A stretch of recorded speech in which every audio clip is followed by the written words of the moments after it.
Most diesel fuel injectors use the same basic design, made from heat-treated alloy steel.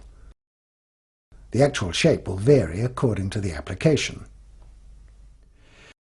The injector assembly has several main parts.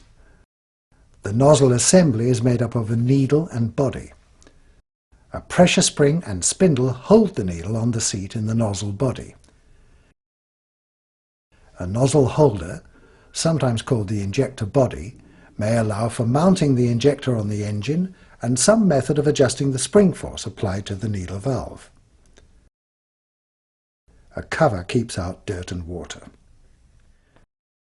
The injection pump delivers fuel to the injector.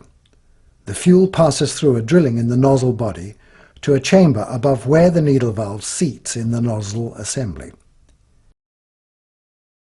As fuel pressure in the injector gallery rises, it acts on the tapered shoulder of the needle valve, increasing the pressure until it overcomes the force from the spring and lifts the needle valve from its seat. The highly pressurized fuel enters the engine at a high velocity in an atomized spray.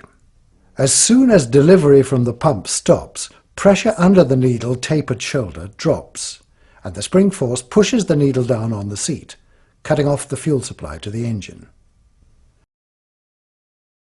Some of the fuel is allowed to leak between the nozzle needle and the body to cool and lubricate the injector.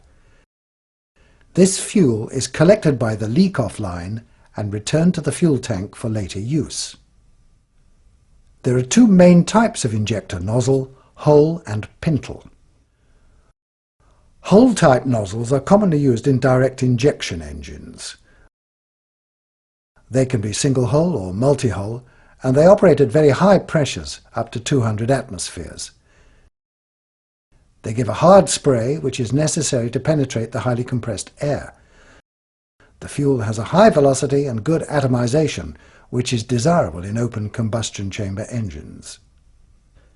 In pintle-type nozzles, a pin, or pintle, protrudes through a spray hole. The shape of the pintle determines the shape of the spray and the atomization of the spray pattern. Pintle nozzles open at lower pressures than hole-type nozzles. They're used in indirect injection engines, where the fuel has a comparatively short distance to travel and the air is not as compressed as in the main chamber.